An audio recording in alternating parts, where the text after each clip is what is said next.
Happy Wednesday and welcome to the download from 24 IT Services. We have got another fantastic show lined up with a great guest from our local business community who do amazing work. We've been having a bit of a chat before the show today, and I'm looking forward to being able to go through their history. I'll put it this way. I didn't have a new show last week. There's been a lot of stuff going on in the background here at 24 IT Services. I did speak very briefly a few weeks back that we have a new website launching soon. That might actually be tomorrow, by the way. So make sure to tune into the 24 socials to be able to check that out, and got lots of exciting things to be able to push out through there.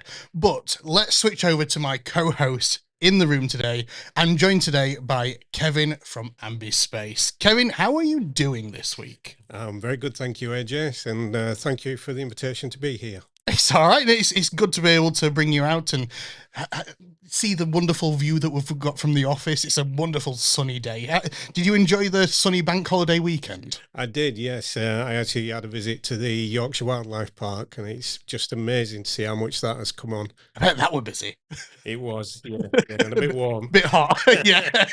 I bet the animals didn't like it that much either, I suppose. Half of them were hiding, so yeah, it was a bit of a challenge. It's one of those things that they probably don't want to be out in as much as we probably do either. Yeah, definitely. But at least they got plenty of shade to be able to get out and get out of the sun and everything there as well. Or in terms of the polar bears, get into the water, I suppose that'll probably be the polar bears were actually sunbathing. It was amazing. Yeah, I've never seen polar bears sprawled out right there on the beach. It's not one of those things that you sort of think about, is it? A polar bear sunbathing. It kind of made me think that perhaps, we look at these animals and creatures around the world, and maybe they don't actually choose the environments that they're in. Yeah, they just ended up there. Yeah. But no, thank you very much for popping along to the office today. We're going to get right into things, talking about some of the latest tech, AI, and cyber news from this past week. And of course, a little bit later in the show, we'll be coming back and talking about more about AmbiSpace and what you guys do as well. Starting off with the very first news story for this week, we had the Google annual I/O conference this past week, where they announced a bunch of new features across all of Google's platforms, not just Android, but also the new Aluminium OS, which is coming to laptops, which is a combination of like Android and Chromium based laptops and stuff like that. But of course, we're in the age of AI now, and a lot of their announcements were about the new Gemini 3.5 Flash model. Living up to its name, I suppose, Flash being able to outperform the previous 3.1 Pro model across multiple benchmarks.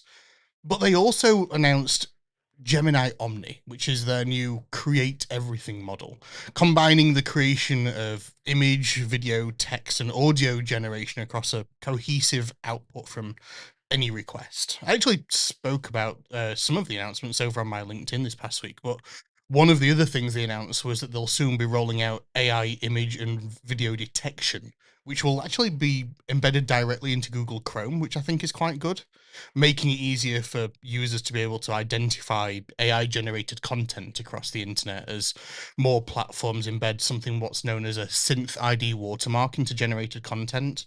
This is including like OpenAI's ChatGPT, can't even get my words out today, Even Labs, NVIDIA, and many others. OpenAI this past week also launched their own tool to be able to detect images created on its own platform. There is an image that I actually generated of me, of course, stood by the lake taking a selfie. What else would I post, I suppose?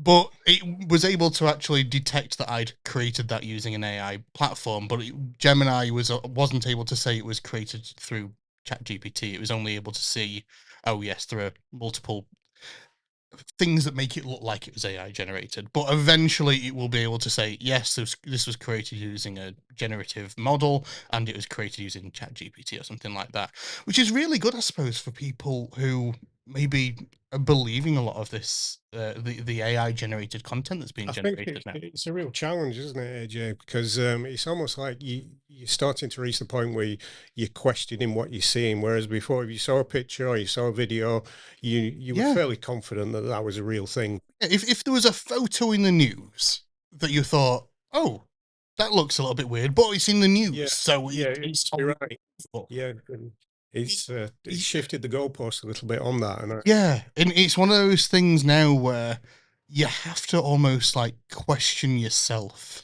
yeah, when you're seeing some of these like photos and videos because you they're need getting to more and more evidence believable. everything, don't you? You need to find another source, back it up, just to be Yeah, comfortable. There's something that really you should have just been able to take as this is what it yeah. is. Now you can't do that. No, and like I say, the image that I posted this past week over on my LinkedIn, it could have been a photo that I took at Lakeside. It could have Mm. been something that I shot myself. It looked exactly like a shot that I would have created, but it was completely AI generated. I gave it like 10 photos as an example, and I said, generate a photo at this location at this time of day with me doing this type of pose, and it did it exactly. It's amazing, really, isn't it? How far it's come on and how fast it's come on. I think that's the other side of it, isn't it? It's the speed that this is developing at. It's very difficult for people to actually grasp hold of because they just get a concept in their mind and it's moved. Yeah, as Dean's mentioned in the chat actually over on LinkedIn, it it can be used as a tool, but it should always be proofed. Yeah, Everyone, no matter whether you're creating it yourself or you're looking at content generated on a website on social media, you need to be able to question that, and you need to be able to understand, especially at the moment when these detection tools aren't embedded everywhere. You need to be able to understand, look, this could have been AI generated, and like you say, do that proof, do that second check, and go to those other sources to see is this potentially correct or not. yeah. I think it's the only way. Yeah, It's sad, but that's what it's coming to. But if they're developing the tools that can actually do that for you, it's almost a question then of who guards the guards, isn't yeah, it? exactly. And thankfully, some platforms are already putting these in. Like eventually, like I say, it will be rolled into Google Chrome, and it will probably come to other platforms such as Microsoft Edge. It will come to probably Firefox and Safari and other things like that. Google, of course, are trying to lead the way with this, which is an important thing for them to be able to do. And it'll be also available on mobile. Thankfully, these tools are also allowing you to be able to manually put photos in and say, is this AI generated? Mm. And be able to kind of do that second check yourself.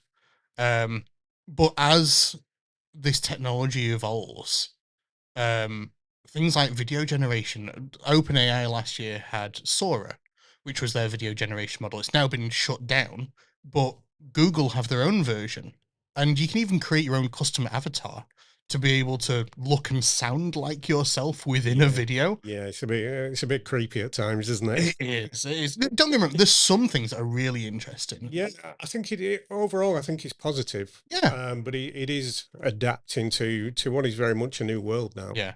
Um, And genie's out the bottle, isn't it? one of the examples from this past week that Google showed was that you can feed Gemini, the latest Gemini model, a photo, and you can say, create multiple shots from different angles for this photo, or even say, change the time of day that this image was taken. So you can have a daytime shot that looks like it was shot at night, for example, and it makes it look really believable. Yeah, I think that's the risk of that again. He's adding pressure to people's lives, isn't it? Because I It think if is. you look at like the social media feeds, and it's all about perfection, isn't it? It's all It about living is. the perfect life. It And is. and if you can if you can create these images, I mean, you don't even have to get out of bed to be on the beach, do you? No, It's- I saw a photo that someone put on Facebook this past week, and I thought, you know what? That doesn't look real.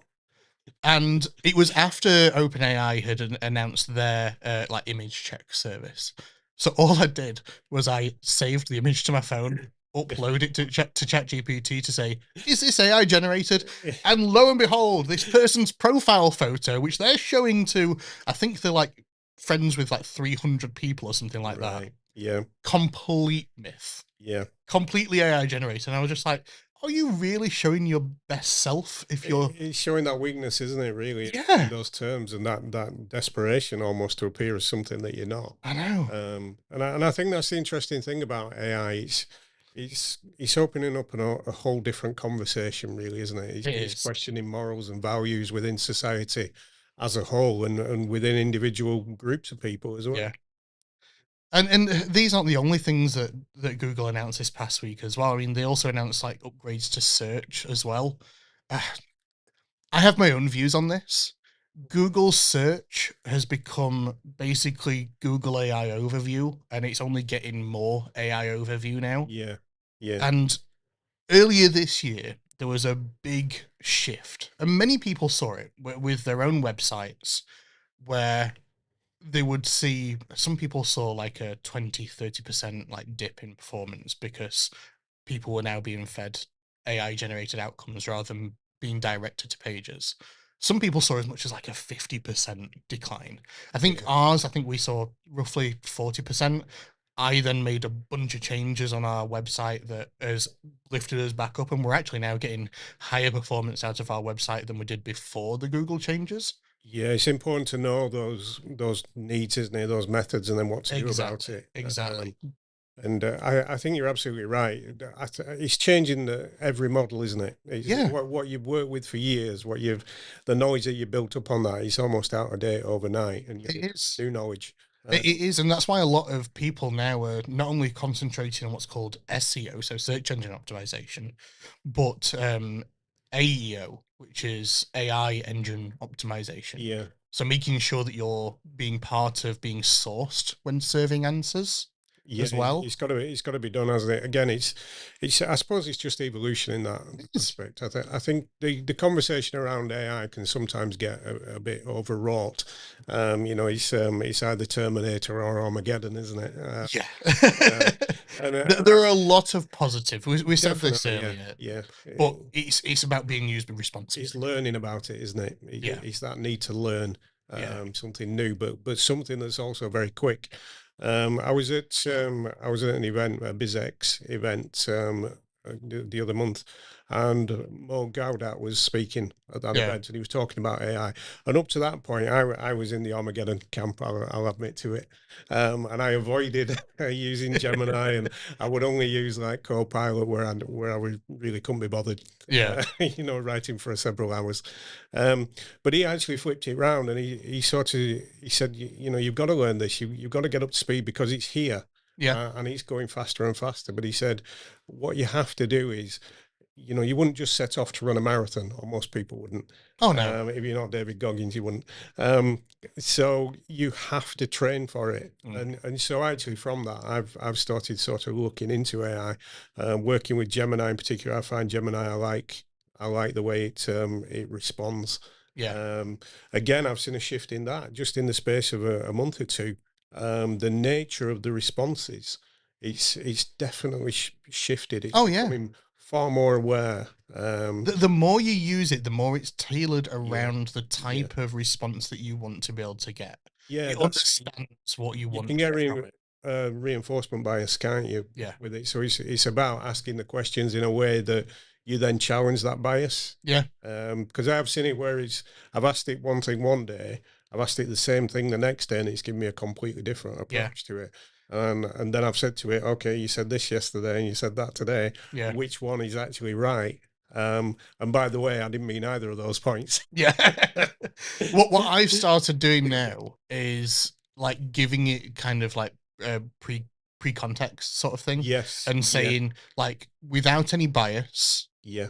give me an opinion on this. Yeah. Or even starting things like incognito private chats where it Yeah. doesn't So it's new. understand any history of a Yeah. chat that you've had with it previously, and saying, give me a result on this without any bias sort of thing. Yeah, I find I give it a role. So I will say, for this in the role of a podcasting expert, blah, blah, blah. Yeah. And I find then it sort of narrows down that framing to it, and then you can interrogate it further from that Yeah. point.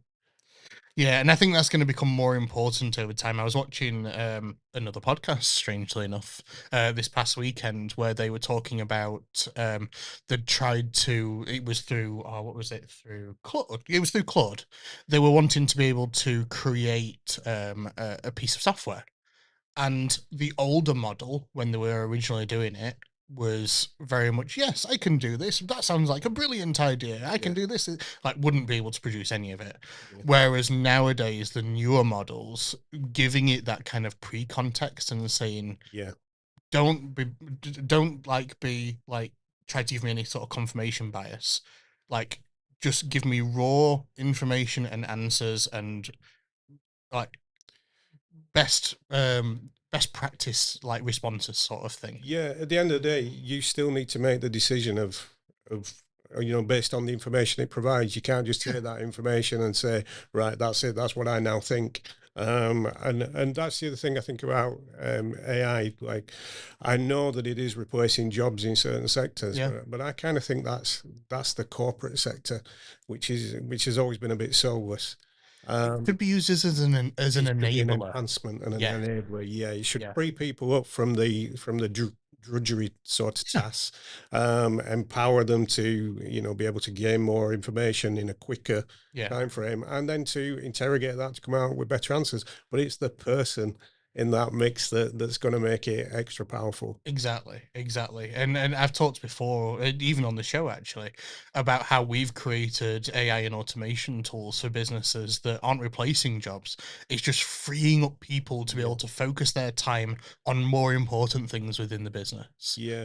Well, in September, we're bringing in an apprentice, and his title is he's going to be an AI apprentice. Right. And his sole purpose is to immerse himself in AI, Yeah. and what the different products available are and the options, but then to help each individual in the business with their individual challenges Yeah. that they're facing on a daily Find ways thing. to Yeah, improve and like yeah, more and efficient. work with them to help them understand as well how it works and the Yeah. rest of it. So, because I think you need somebody now to. I think it's going to be critical for Yeah. businesses. AI's here; it's not going to go away. It's actually just going to keep coming forward. Yeah. And so you do need to understand it. You do need to be using it. Yeah, and he's part of like our role as well as a business. We have our own AI and automation engineers Yeah, that are constantly creating tools. But then for myself, like even just for down to the podcast and stuff that I do daily, like I need to be able to keep up to date with what these tools are and what these tools can do, yeah, so that we yeah. can inform people about them and help people with them as well. So it's good that you're kind of making that investment now and like bringing someone in to be able to help you drive the business forward Yeah, as I it's think become more available. it's going to be such a major advantage to the business, Yeah. and again, I don't see it replacing anybody. No, I see I see it actually creating jobs, exactly. and helping us grow so that we can take more people on. Because I do think, like as the big corporates drop people and try and replace them with AI systems, the businesses that are still people focused, that people deal with people, they're the ones who are going to gain an advantage Yeah, because people want to deal with people. exactly. Exactly. At the end, I've spoken about this before as well. At the end of the day, we're a people business. Yeah. People buy from people. People trust people. AI, whilst it can be used to be able to improve productivity and efficiency and things like that, it's not a replacement for having that personality and that personal kind of connection with No, a person or with a you need business. the person in there. You need the person in there for the moral values. You need the person in there for the human centric connectivity. Really, Yeah, as you said, people deal with people. It's we've done we've done it for quite a long time now through exactly. our history, haven't we? So that's not going to go away. And so I kind of think if we can shift that attitude that it's a replacement for people, I think that's going to be a super positive thing all around. Yeah. Some of the other announcements from this past week, Google are introducing something called a universal cart, which will allow people to be able to add items from multiple different websites just whilst you're searching or interacting with AI models. Even the ability to be able to see when a price has been altered or stock updates. And there was one example of being able to order tickets automatically for a concert as soon as they become available, which kind of brings the scalping culture into the hands of just about anyone, which is a little bit Yeah. scary. But it'll be interesting to see how that kind of like shapes out over the coming months as well.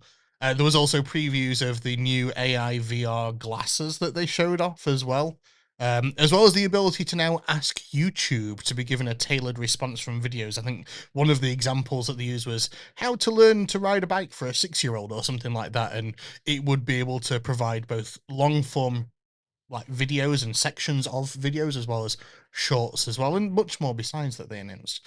I suppose a question for yourself leading off of all of these announcements, I know we've spoken about some of it already. Where do you think that you have seen the most benefit from bringing AI models into your weekly personal or business life? And what would you like to see these models most used for to be able to help your business? Yeah, I've found that again, there's a difference between each platform as well, isn't Yeah. there? Like ChatGPT is different to Gemini.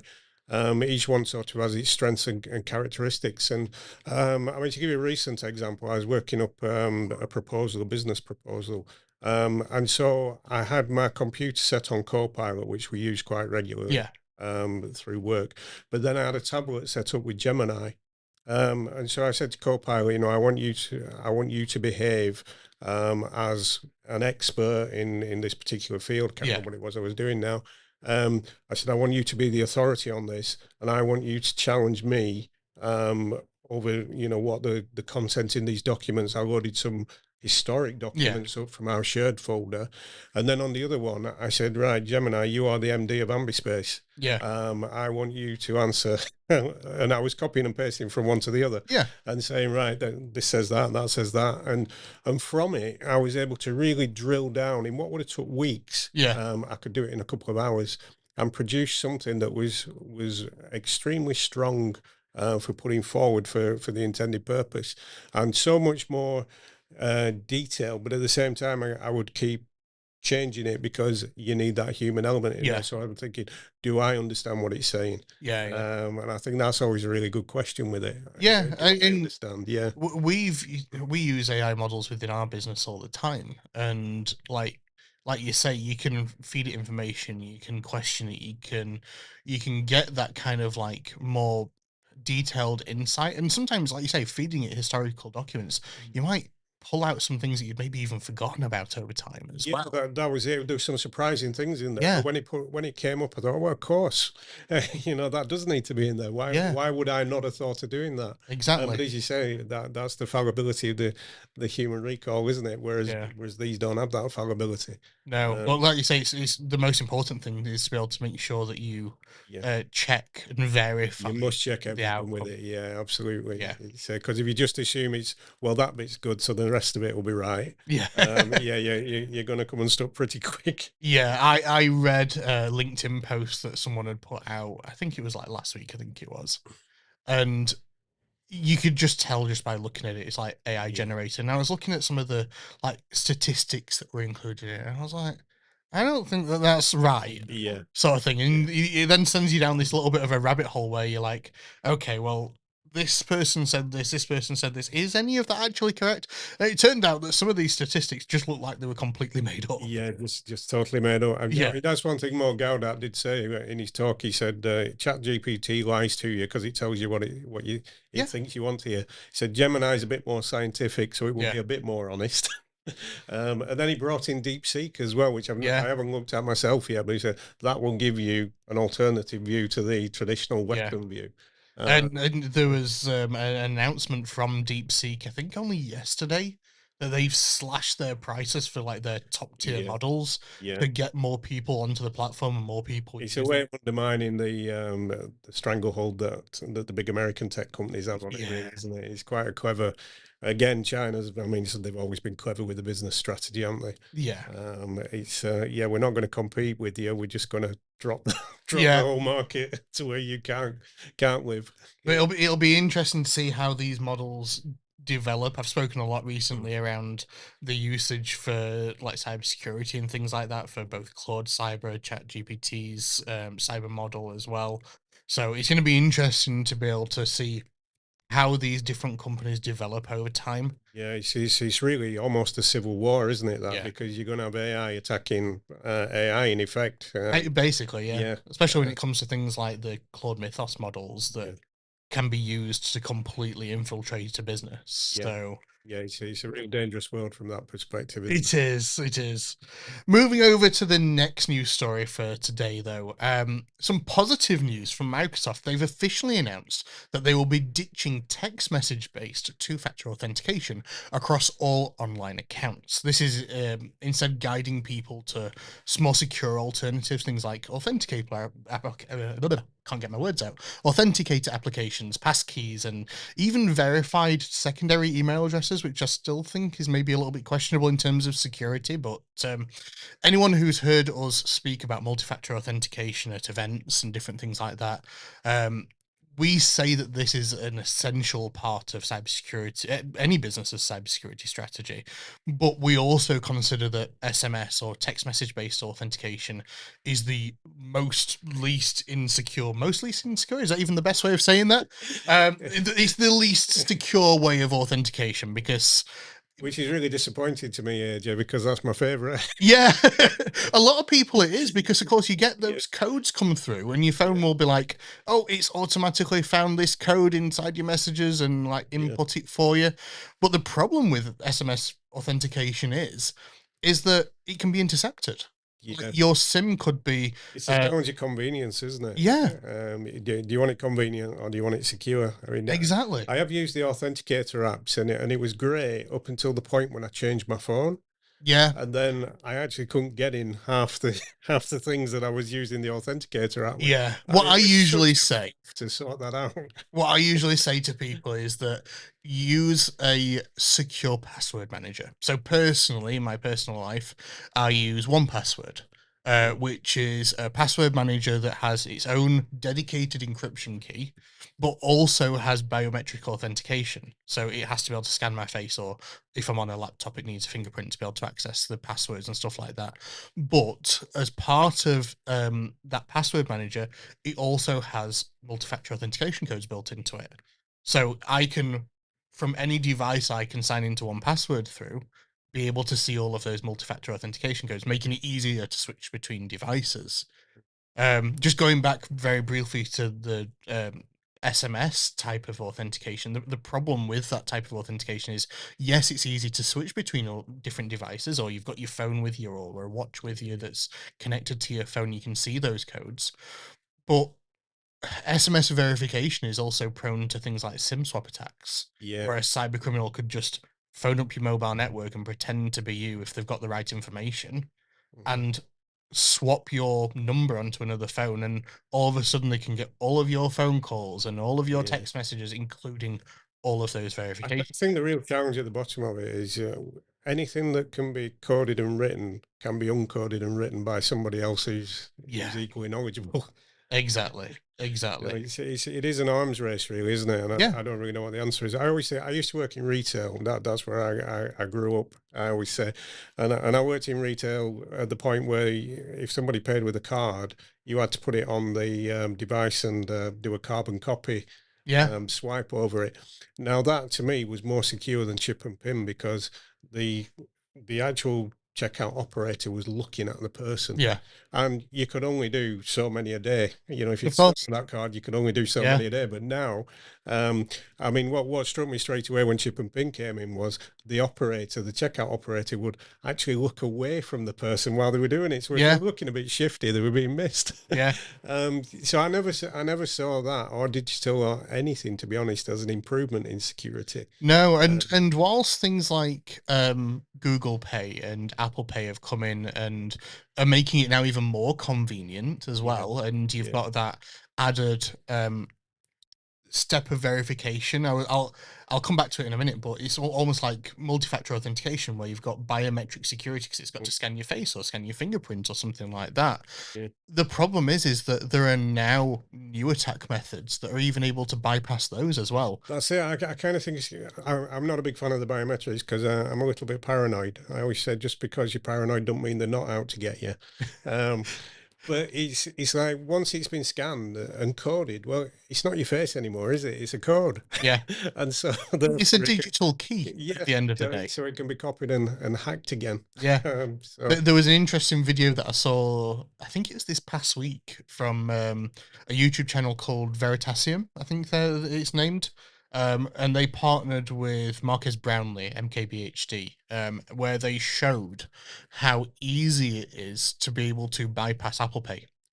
As long as you've got the right tools, they were able to, with his permission, steal $10,000 from his bank account. Just through an example. And it just shows you that even if you got the most up-to-date phone with the most up-to-date software, cyber criminals will be persistent. It's They'll 100% find a game way. for them, isn't it? I Yeah, mean, it's all profit. yeah, I think that's the issue, isn't it? Once they develop the code or the system, then everything from that is profit. exactly. And so the incentives there and the chances of getting caught from, I'm not big into this, but looking from the outside, it doesn't seem to happen very often. And because of course it's international, isn't it? So Yeah, crossing borders and things like that is really difficult for enforcement. yeah. Yeah. It is, and again, just coming back to the SMS versus multi-factor authentication, we do recommend people use tools that do have elements of biometric authentication in them, because at the end of the day, it is more secure than the traditional SMS It's way. layers, isn't it? It is. Putting layers in place And that, it's the same across all of cybersecurity. yeah, It is that you have to have a more holistic approach to cybersecurity. yeah, It's got to be a layered approach. It's no longer, oh, I've got antivirus, oh, I'm secure yeah, now. yeah, It's a lot more than that. It's yeah, email definitely. security, it's account security, it's firewalls, it's like zero trust networks and stuff like that. And even things like cloud platforms. A lot of people will use things like Microsoft 365, or they Yeah, will use Google's G Suite like cloud applications, or they will use tools such as Salesforce or HubSpot and yeah. things like that. And It's like living in a house with 1,000 back doors, yeah, isn't it? you've got to make sure that all of these different environments have the right security, because otherwise, like as we've seen with the M&S attack recently, or with what was it, the Salesforce attack last year, Yeah, is that if someone gets into one of these cloud-based applications, then they could have access to all of your business data. yeah. Well, I mean, it's one of the things that concerns me, maybe going a little bit off topic, but No, no, it's fine. it's like the government drive for digital IDs, Yeah. and Oh, that's its digital own this and thing digital itself, everything. isn't it? Yeah, putting all that critical individual data together and saying it's secure is absolute nonsense. Oh no, I know. There's Yeah. a big push at the moment around age verification, which Mm. is, it's a challenging one, because what's happening now is you're getting all of these different online platforms, even things like I think, what was it? My son got a notification through the other day saying, "Oh, your Nintendo account needs to verify your age." I'm like, "It doesn't. Yeah. Why does Nintendo need to be able to know the age of my child?" And thankfully, I was able to see that it was like a secondary account that would use to be able to download something from Australia once. So Yeah. it's beside the point. I mean, thankfully, his primary account is under our Yes. parental Everybody wants your controls. data, don't they? Everybody Yeah. wants to know everything about you, but they don't need to. No, they want face scans. They Yeah. want photographs of IDs Yeah. and stuff like that. There's an interesting thing happening at the moment where it's either going to go down one of two routes. There will be all these different online platforms that will be capturing data and saying, yes, you're old enough to be able to access whatever content it is you're being able to access. Yeah. But the problem is that how are those tools storing that data? Yeah. Where are they storing it? How secure is it? Yeah. It's Or it will go down the process of what Apple are looking to do at the moment, which is bringing in on-device authentication, mm, where your device will verify you're a particular age, whether it's through a bank account, whether it's through an ID. It will verify it on the device, and then your device will talk to these different services yeah. and say, yes, this person is old enough. And it's almost, I mean, to me, again, maybe to do with my background, my age, but I kind of think that is akin to having a barcode tattooed on the back of your neck, Oh, yeah. and being scanned in and out of places, and I Yeah. hate that concept. Oh, no. I know. Yeah. It's don't get me wrong, it's funny still when I go to like Yeah. Asda and stuff like that, and it's like I'm buying wine or something to have Yeah. on the weekend, and it's like, are you old enough? It's Yeah. like, okay, I'll just take my cap off just for a second. Yeah. How old do you think I am now? Yeah. I can't get away with that one, AJ. I've not been asked for quite a while now. I'm still surprised that I get asked, if I'm completely honest. It's like, Yeah. I am like nearly 40 now. Yeah. 40 later this year, by the way. You clearly didn't have a big paper round. Yeah. But I suppose the question, coming back to the main topic, Microsoft ditching SMS based 2FA. Were you aware before this sort of news came out that SMS verification wasn't as secure as other methods? And I knew about the risk of SIM swapping, but I kind of thought, you've physically got to do something there, but clearly you don't. You can do that digitally as well. Yeah, you can do it through So, most website, so yeah, most. no, it's Yeah. I was in blissful comfort there, and now I'm going to go home and hide under my desk. The problem is now is like trying to remember which accounts have I got Oh, it's online that unreal. have got Yeah, SMS two-factor authentication. My bigger concern is there are many online services yes, that either don't offer authentication at all, or the only form of authentication they offer is SMS authentication. yeah, And I suppose there needs to be more awareness about this now, especially like for example, in 2025, as part of the Cyber Reaches survey, it was found that only 47% of businesses actually reported that they had multi-factor authentication enabled across business online accounts. Like, that's kind of a scary statistic when you think about the rising number of cyber yeah. attacks. I think it's one of those things that you don't think about until it happens to you, and then it's too late. Yeah. It's probably there in the. I mean, speaking as a business person, it's there in your mind. You know that you need this. You know that it's a threat, but you kind of think, well, it's not a threat today. A But lot but of if I people, don't do this job, that is a threat today. yeah, Yeah, a lot of people I've spoken to in the past, you talk about multi-factor authentication, you're like, oh, I don't want to type in another code when I go into an yeah, account. It's such a hassle. It's yeah, like, yes, but it's a hassle for a yeah, reason. It's if you can stop someone from being able to access your online yeah, accounts, then you're putting that extra barrier in place. You're yeah. making your accounts more secure. I did speak to a security advisor a few years ago about property security, and what he said basically, you need to make them go next door. Yeah. You can't stop them, but you can stop them choosing your, your premises to break into. Yeah. And it's the same with the digital one, isn't it? If you have that extra step that somebody's got to go to, they're going to leave you to last because they're going to go next door. They're Yeah. going to go to the ones who don't have this. It's only the same sort of thing as security Authentication. cameras. We've got security cameras on our house. Next door doesn't. Yeah, Last year they were broken into. yeah, yeah, Like they targeted them for a reason yeah. because we've got cameras and they don't. Yeah, it's simple, really, isn't it? And as you're saying, and if next door got cameras, well, you're moving them onto the next street, aren't you? Exactly. And that's all Exactly. you can do, really. These people are not going away, are they? It's too successful an industry, Yeah. so they're not going away. You have to do what you can to protect yourself. Yeah.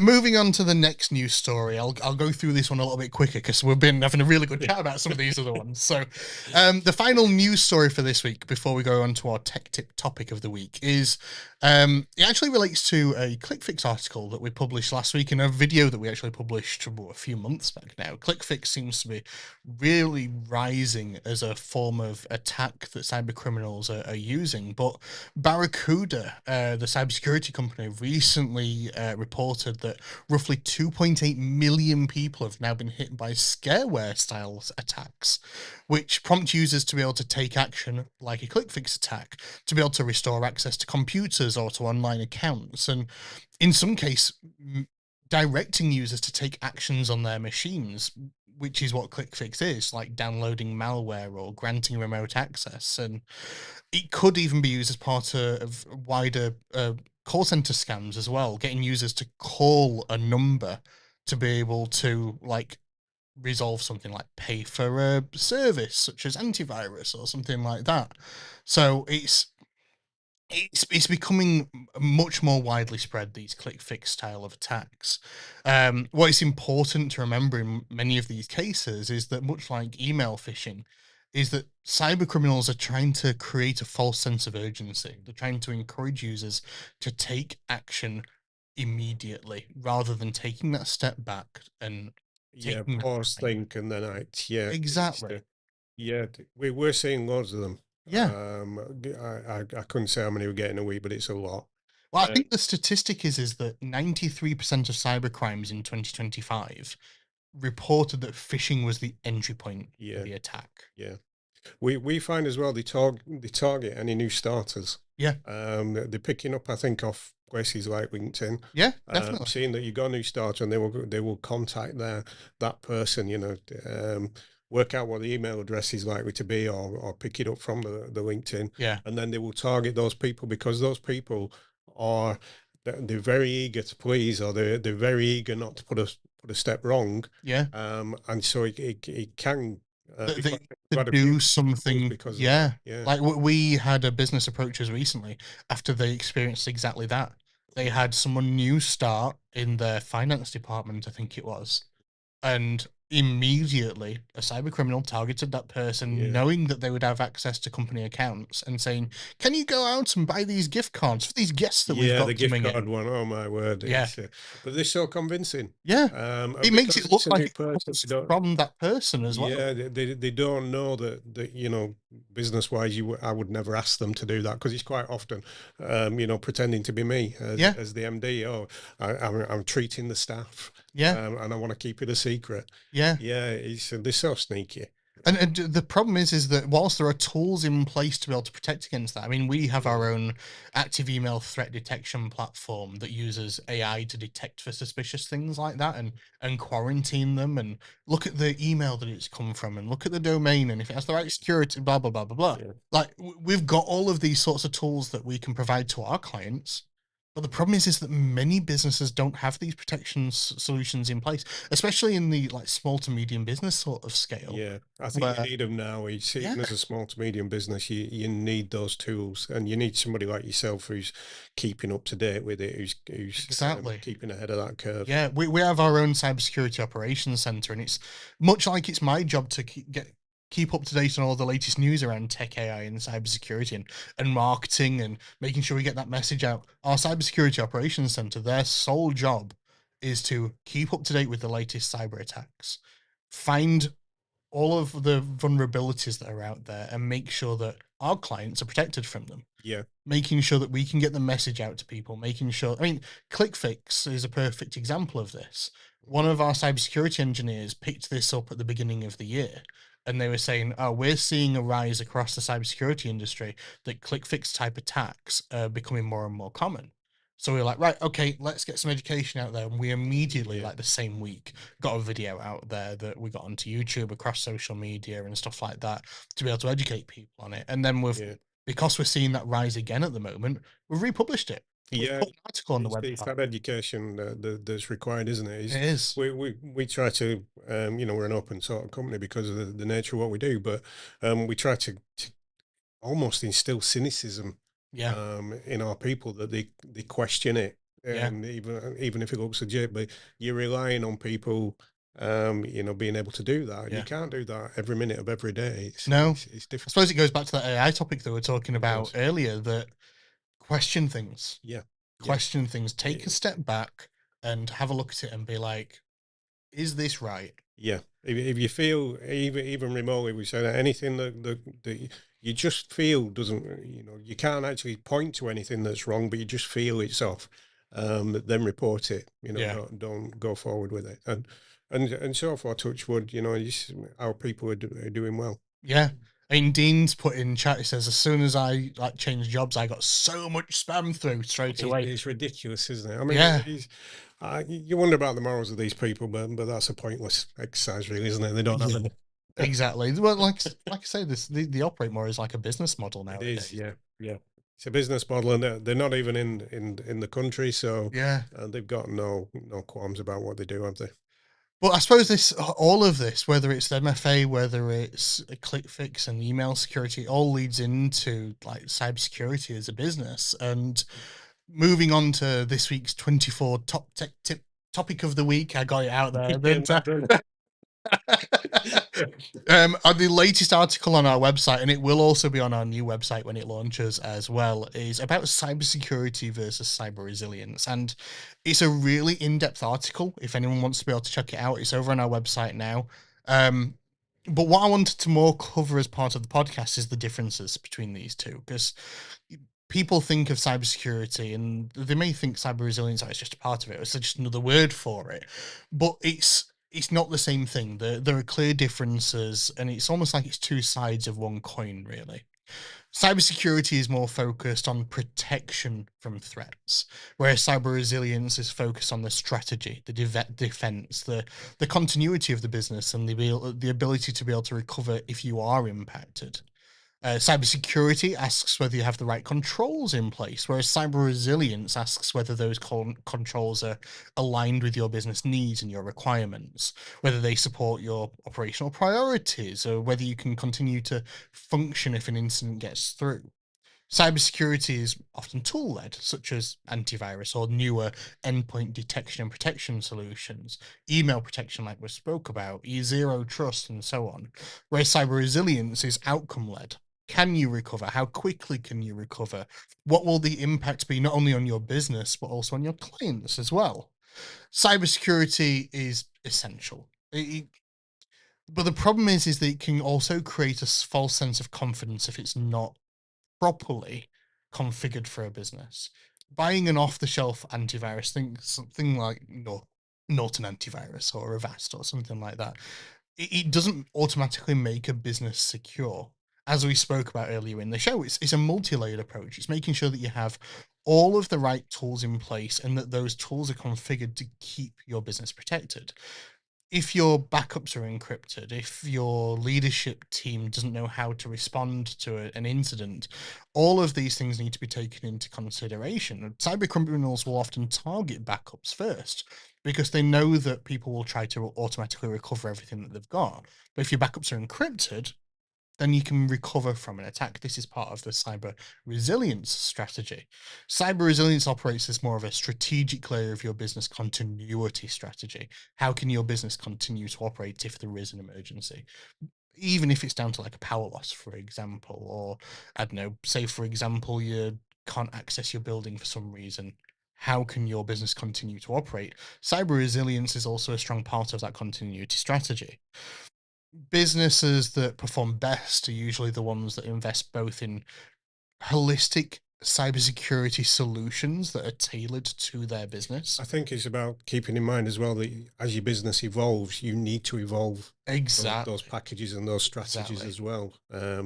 And again, if your business is growing, you can take your eye off that ball. So I think that's where companies like yourself come in, because you don't take your eye off the ball.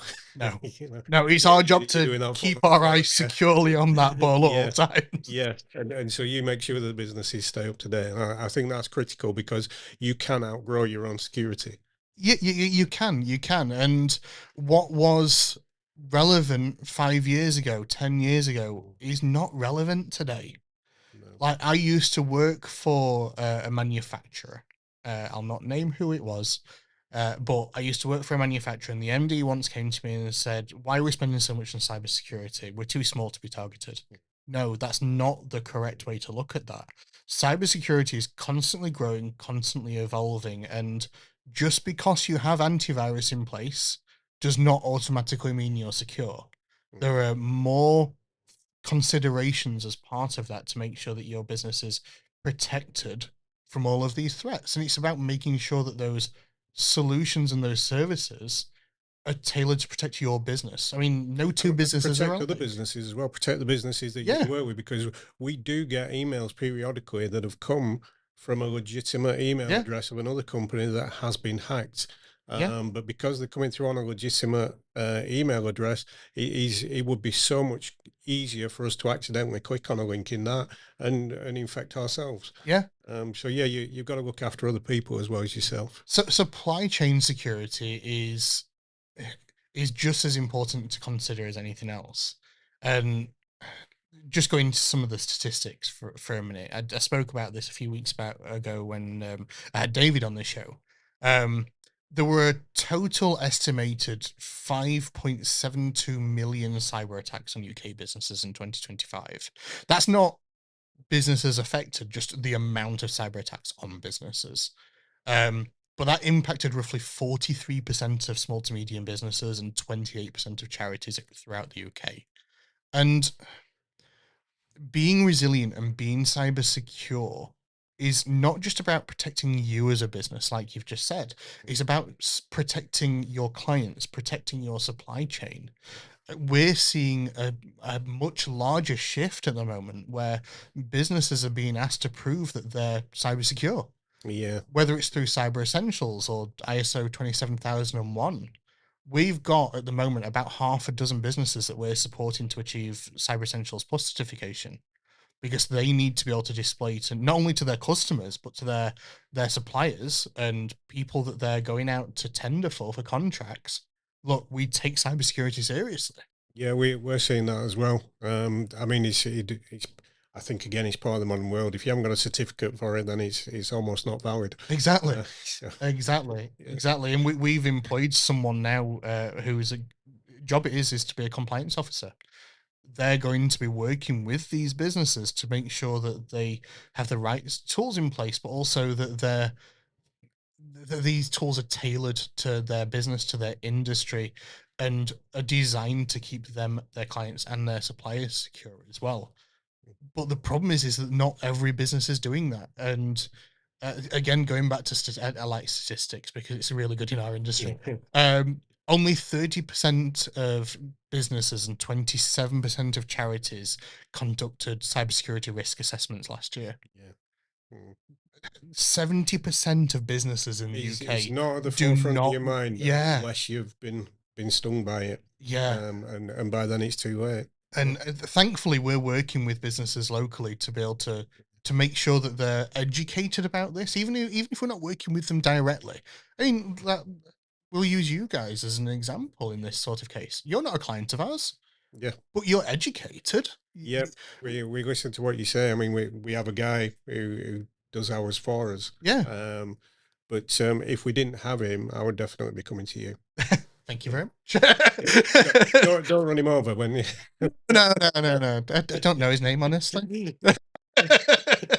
But no, it's important that businesses understand the risks that are out there, and that they understand that cybersecurity itself isn't just about having the right tools. It's about making sure that It's a cultural thing. yeah, Yeah. that your business is prepared to be able to deal with the worst. That's what cyber resilience is. But coming away from that, again, I've just spoken like you guys aren't a client of ours, but you guys do amazing work across the local region, and I wanted to bring yourself on because, like, we spoke about this briefly before the show. My son is diagnosed autistic, and I know that when we've been to like different locations, I've spotted like the nooks in different spaces, and but it's it's it's becoming more visible. And tell us a little bit more about like the history of AmbiSpace, like what you guys started in, and how it's led you to where you are today. Yeah, well, I mean, AmbiSpace, we're 10-year-old at the beginning of May, so Yeah. that's quite an achievement. That didn't seem like it were always going to happen. But we've grown from it was me and a business partner originally set the business up, and we worked out of a loft in a stately venue, which I also ran as a wedding venue. So we kind of grown from there. He left in COVID because times were difficult. He'd had enough. And it was me and two part-timers at that point. So coming out of COVID, we're sort of looking, we're a sensory company. We design and install sensory rooms, sensory spaces. And the goal is to create sensory spaces in everyday places so that people who need it can access it without having to worry about whether they're going to find a place where they can recharge their battery. Because I think if you're neurodivergent and you're out in the wider world, then you're under pressure all the time. You're under pressure from the environment, you're from the lighting, from the noise, from the hustle and bustle.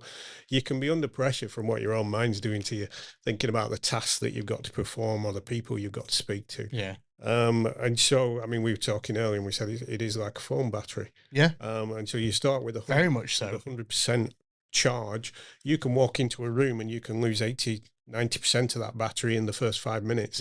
Just from the environmental pressure and the anxiety of being in that situation. I know that when I'm out at events, I can be at like 1% battery come the end of the day. Just that social battery is just gone. It wears you out. And so much of your intellectual capacity is going on just surviving. But you're then there, if you're at an event, you're there to try and, you want to talk to people, don't you? But trying to hold a conversation with somebody when you're actually on the floor is a bit difficult. But if you can get in those places and actually the sensory overload is a bit less because the sound is managed, the lighting's controlled, You've had pre-notification of what it's going to be like and what's available.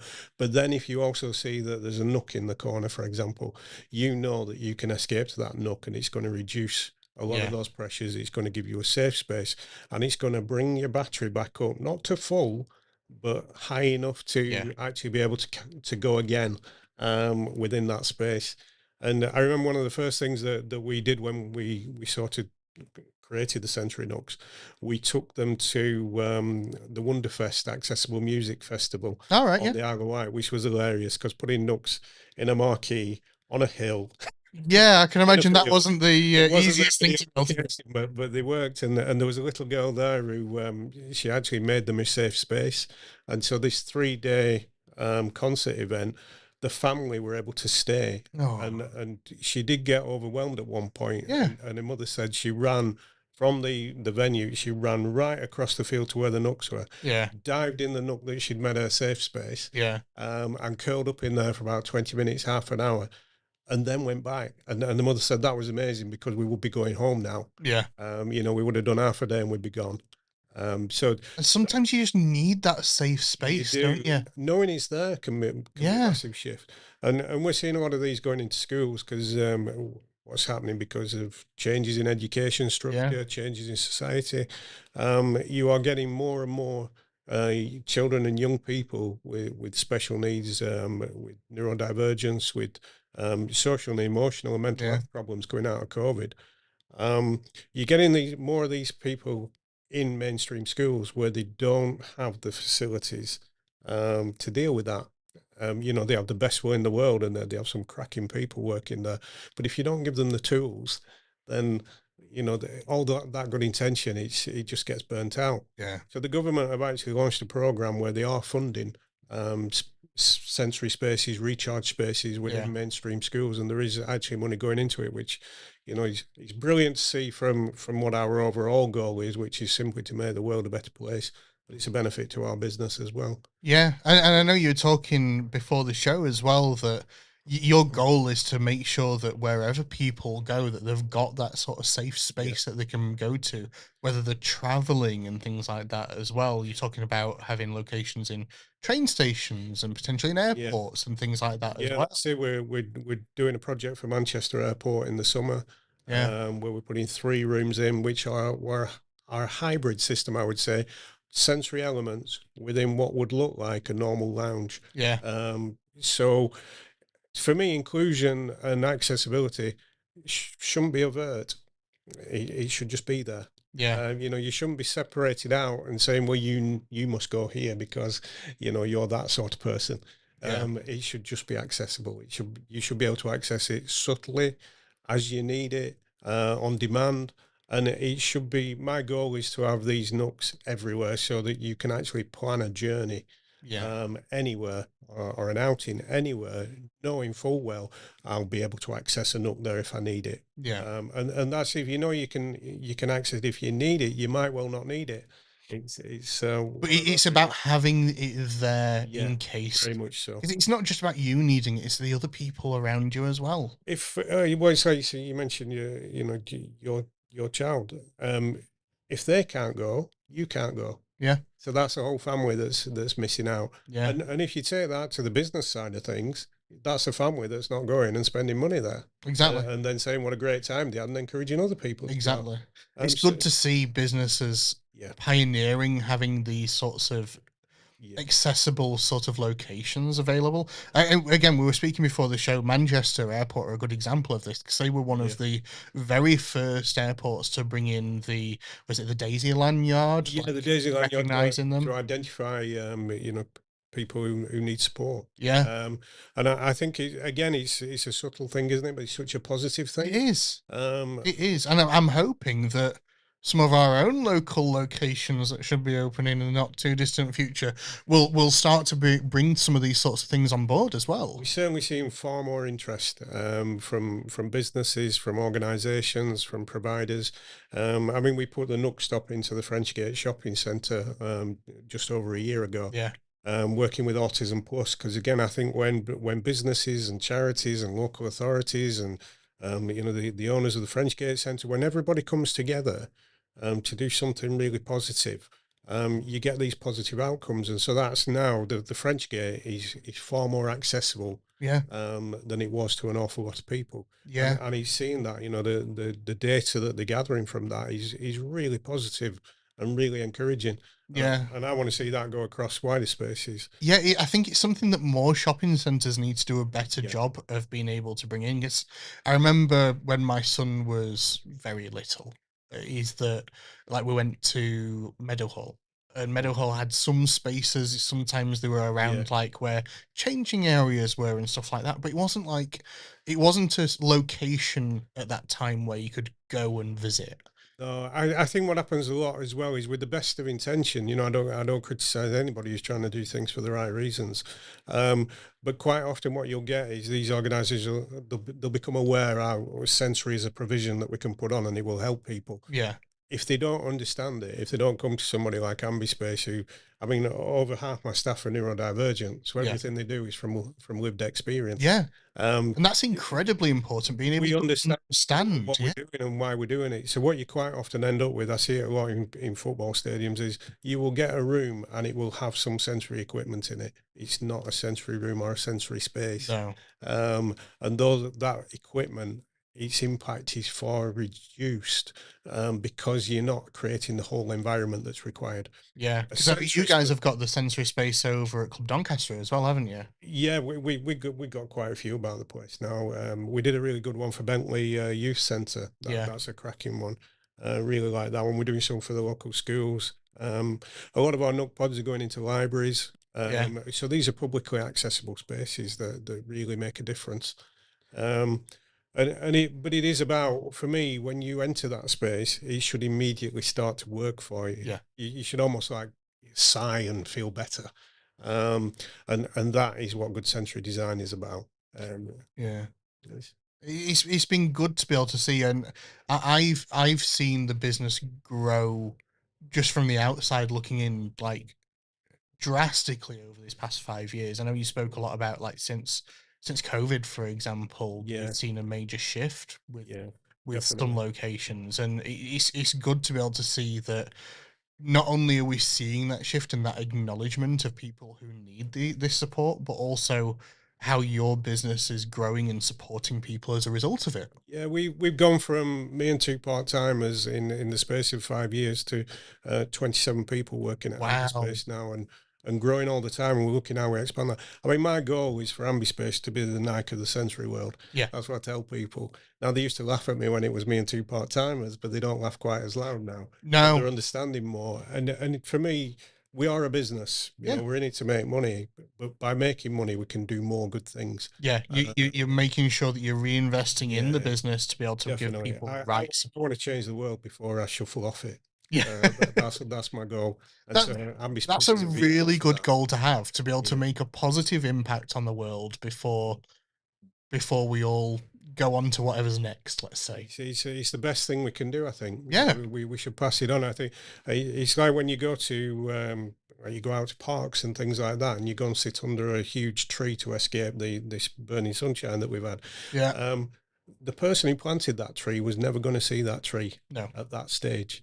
So they passed it on, and I think that passing on is so important. Yeah. I want AmbiSpace to go far beyond me, Yeah. and to serve the people, Exactly. not just across the UK but across the world. I really have quite serious ambitions for it.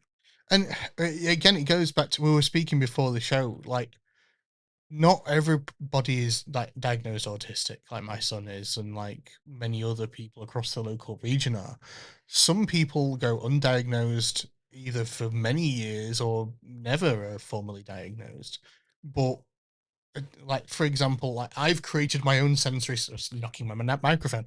I've created my own sensory space here. Like Yeah, I've yeah, got screens surrounding me. This is my safe space. yeah, This is like I have like Disney music on to be able to listen to be able to like put me in my safe environment. yeah. People need that safe space, whether you're at home, at work, out shopping, traveling the world. Like, you need somewhere where you know that you can be safe, you can You do. recharge that It's social it's a battery. it's a primal thing within us. I mean, Yeah, if you think about it, it's almost like we create little caves all over the place, don't we? exactly. And then we control the environment in that place. And I think that's the thing for so many neurodivergent people with disabilities, they can feel out of control. Yeah. And the pressure of that is just immense. So if you can give somebody back a bit of control, then their ability to cope with any situation and to give their best. Because I think you're right. A lot of like autism and ADHD, you see it sometimes described as a superpower. Yeah. It can be down a certain avenue. Yeah. But actually, it's not a superpower if a flickering light shuts you down. Oh no, definitely. Or the noise in a room is just so much that you can't put two thoughts together. Then it's not struggling to focus. Like I find that even now that if I'm in a busy room, lots of voices, like struggling to focus on that one person. Yeah, it's challenging.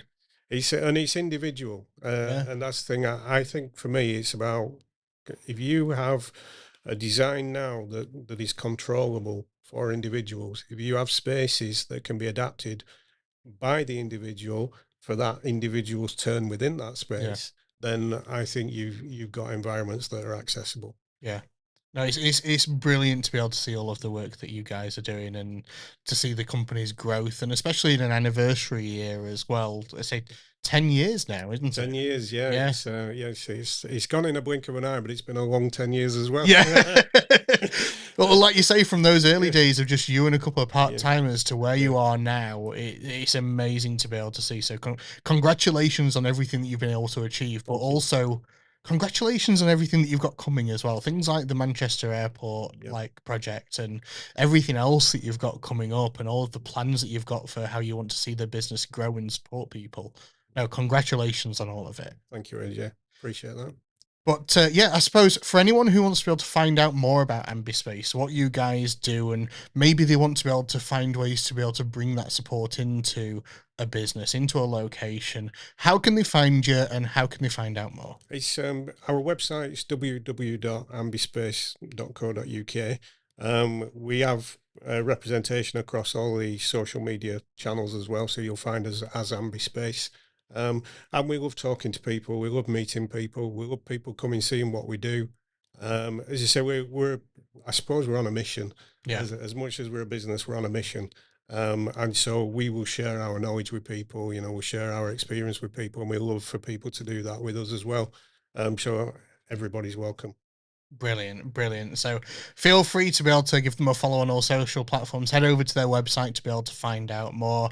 And of course, they can connect with you yourself as well on these platforms as well. Drop you a message if they need to be able to find out any more information. But thank you very, very much for joining me on the show today. I know that I've said this to a few different guests now. IT, cybersecurity, they can be a little bit dry at times when we're talking about them, but trying to make these sorts of topics relevant and trying to make them relatable to people and have these conversations and talk about what is important in the world, not only from the point of IT and cybersecurity. AI is an evolving topic, but also what local businesses in our region are doing and how they're supporting people. It's great to be able to just sit down with people and have these sorts of chats. So thank you for coming in and joining us today. Closing out the show now, so hopefully everyone has an absolutely brilliant week, staying cool from this warm weather. I think it's going to get a little bit cooler into the weekend now, so thank you very much, and hopefully you all have a great week. Thank you, AJ. Catch you later. Bye bye.